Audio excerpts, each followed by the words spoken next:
Hi, hello everyone. I'm Roel Adobas. So I'm here now in Bamboo State, Mintal. So as you can see, this house is ready for occupancy and available for sale. This is a ICO house. A lot area of this house is 211 square meter. And the floor area is 90.90 square meter. It has 4 bedrooms.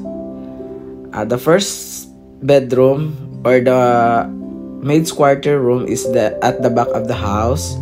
Yan po, nakikita nyo po. Yan po yung maid's quarter po. Nasa likod po siya ng house po. And then, meron po siyang sariling toilet and bath sa likod. Yung maid's quarter po. Ayan. Kita nyo po.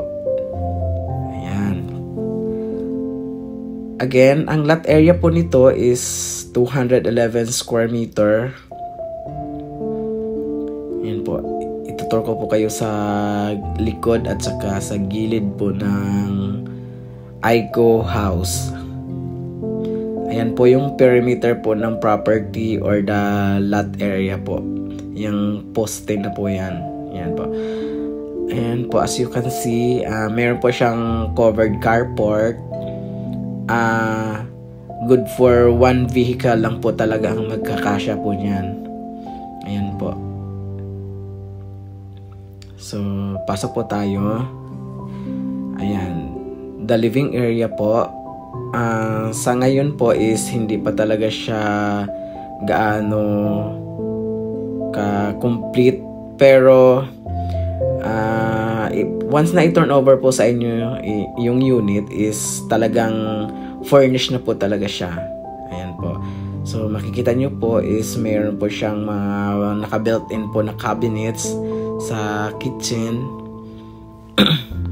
Yung mga door po is ang window is sliding po siya. Ayan po. So ayan. Common toilet and bath. Naka-tiles na rin po yan siya from the floor hanggang sa ceiling, yung taas ng tiles. Ayan po, yung first bedroom po. Ayan. Yan po yung first bedroom. Meron po siyang built-in cabinet. Ayan po, sliding window.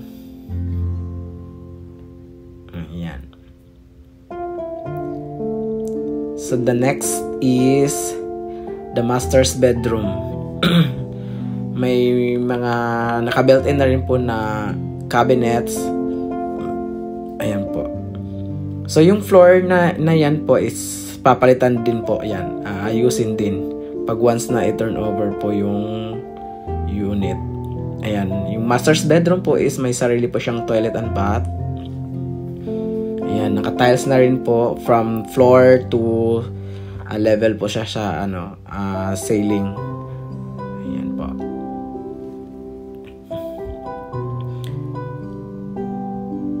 The master's bedroom. Ayan.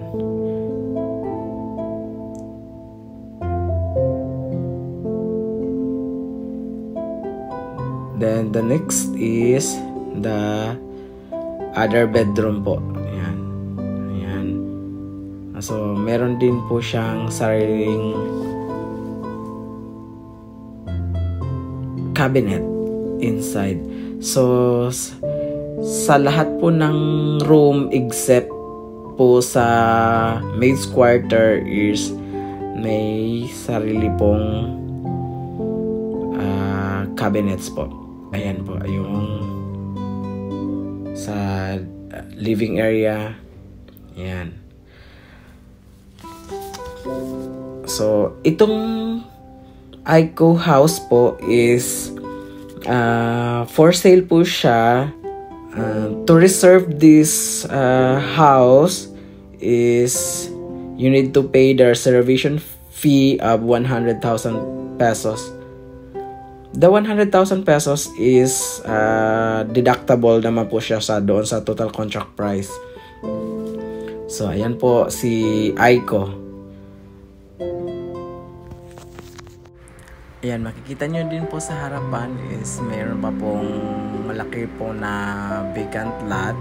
So, kayo na po bahala kung ano gagawin nyo po doon.